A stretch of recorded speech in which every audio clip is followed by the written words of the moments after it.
Sore ini adalah Sabtu 5 April 2025. Abdi sedang berada di satu ruangan yang unik karena ruangan ini adalah ruangan gudang masjid, tempatnya marbot. Tapi sepertinya hatiku nyaman tinggal di sini. Di tempat yang sempit, yang agak semrawut tapi nyaman. Oh, beda dengan di rumah yang gedung bertingkat, mahal miliaran tapi kok nggak nyaman. Jadi persoalan nyaman itu bukan masalah bangunan atau masalah kemewahan atau masalah kumuh, kan. Masalahnya adalah manusia dengan manusia itu sendiri. Jadi bukan manusia dengan benda atau manusia dengan manusia sendiri. Ketika manusia berjumpa atau hidup dalam satu komunitas dan banyak ketidakcocokan, tentu suasana bukan damai lagi tapi gersang. Itu yang terjadi pada diriku. Karena dalam usia pensiun saya yang 63 tahun ini, impiannya memang, khayalannya emang terlalu tinggi. Jadi khayalan ini terlalu tinggi, faktanya, kenyataannya jebrot.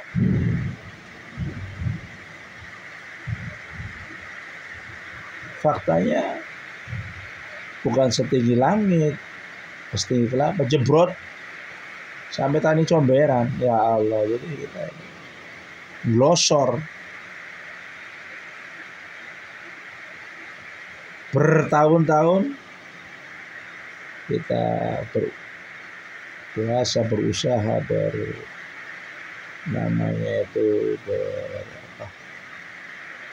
prihatin katanya, hidup prihatin demi mendukung daripada cita-cita harapan anak-anaknya supaya sukses dunia, sukses akhirat. Dari 9 bersaudara ini saya sudah melalui berbagai macam percontohan pengalaman. Ya, kita masukkan ke suatu lembaga pendidikan ini maksudnya apa? Ya dia adalah supaya pinter, benar-benar pinter, itu aja. Benar hatinya, pinter otaknya, terampil cekatan anggota tubuhnya. Jadi 3 komponen ya, hati, otak, dan keterampilan anggota tubuh ini dilatih, diasah dalam dunia pendidikan. Karena kita nggak mampu mendidik sendiri itu, banyak ilmunya banyak, makanya harus ditangani orang-orang banyak. Dan itulah pentingnya negara. Ada negara itu salah satunya bertanggung jawab negara kepada pendidikan, dan salah satu mendirikan sekolah-sekolah, lembaga-lembaga, menggaji para guru-guru dan sebagainya. Itu tanggung jawab negara dalam upaya mencerdaskan kehidupan bangsa, dengan bangsa yang cerdas, dengan bangsa yang berakhlak mulia, maka diharapkan negara ini aman, damai, kemudian membangun dan menjadi negara yang makmur. Begitu pula negara yang terkecil namanya rumah tangga. Rumah tangga juga sama dengan negara itu. Komponen yang terpenting dalam kehidupannya adalah pendidikan.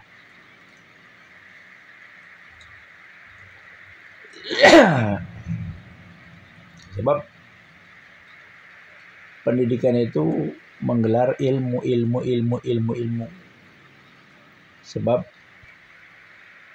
setiap orang yang diciptakan Allah itu, maka Allah juga menuntunnya. Yang pertama dilengkapi dengan peralatan kehidupan. Ceprot air itu udah kosong belum, lengkap dilengkapi. Mata, hidung, tangan, mulut, gigi, kuku, otak, hati. Itu kelengkapan kehidupan untuk menghadapi hidup dalam kehidupan dunia. Dan untuk mempersiapkan diri menghadapi kehidupan akhirat. Jadi Allah itu tidak cuma-cuma langsung diberikan perangkat kehidupan tadi, ya. Dan dituntun oleh Allah SWT bahwa yang pertama diwajibkan itu adalah mencari ilmu. Thalabul ilmi faridatun ala kulli muslimin wal muslimat. Mencari ilmu itu wajib untuk muslim lanang dan muslim wadon. Ilmu dulu, ilmu. Sebab mata, hidung, telinga apa digunakan untuk apa dulu, itu dituntun dengan ilmu. Tanpa ilmu, mata jelalatan beli karuan, tangan celutakan beli karuan, cangkem memangan beli karuan, cangkem ngomong beli karuan. Agama, ilmu, dipenuhi otak dan hati kita dengan ilmu dan akhlak. Agar supaya instrumen-instrumen peralatan-peralatan hidup yang Allah berikan kepada kita itu berdaya guna dan berhasil guna. Jangan contoh tangan, jangan dari kedetik pencapai HP aja. Hidup bukan hanya HP. Ya, HP adalah bagian dari hidup. Bukan HP itu yang mencederai hidup siang malam bagi saudara HP. Jadi yang dimaksud HP di sini adalah HP yang tidak digunakan untuk kebaikan, tidak digunakan untuk pengetahuan, tidak digunakan untuk mencari ilmu, tapi target daripada HP itu hanya seneng-seneng, dolanan. Jadi hidup dianggap dolanan. Ya wong dolan, laka hasile, mangan kudu mangan, wong dolanan laka, wong dolan balik gawa panganan nggak ada. Jadi wong dolanan. Hidup kok dolanan. Sedangkan pengetahuan menyampaikan bahwa orang yang rajin untuk bekerja bergerak di dalam kehidupan itu sama dengan orang yang menandur kebaikan, dan pasti akan menuai daripada hasil apa yang ditandurnya itu.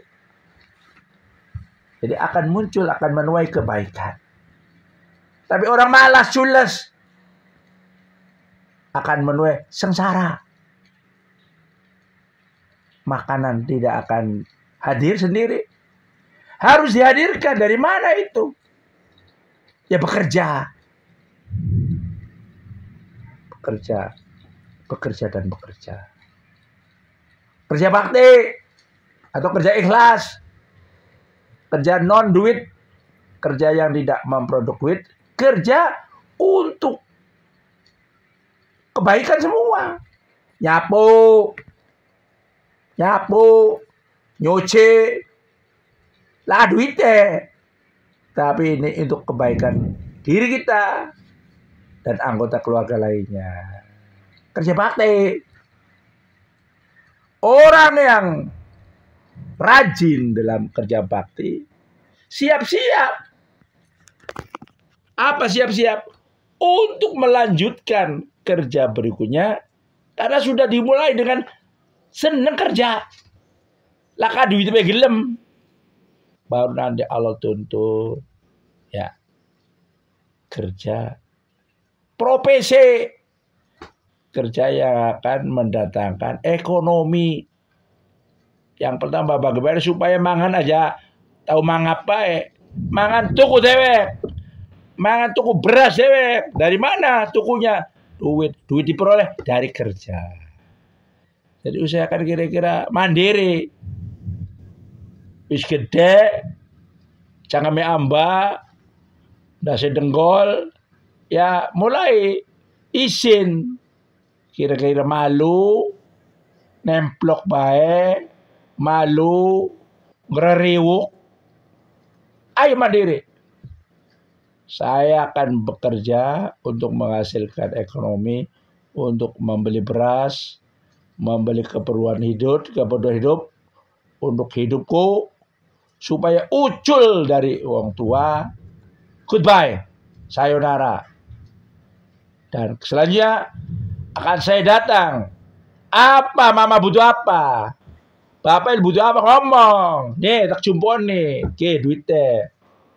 20 juta, nya 10 juta, nya 50.000, nya 5.000, nggak masalah. Diniatkan untuk nyenyeneng wong tua. Wong tua is pada kecot. Jadi ini giliran saya. Kalau 2 orang tua mampu menghidupi 9 orang, saya balik. 9 anak 9 orang harus nyumponi 2 orang ini. Duduk manis, makan enak. Nah ini harus menjadi tekad daripada generasi-generasi. Dari generasi ke generasi itu begitu. Ada siang, ada malam, ada pagi, ada sore, ada anak, ada dewasa, ada hidup, ada mati. Begitu. Dah cukup. Mau lalo dulu lalo.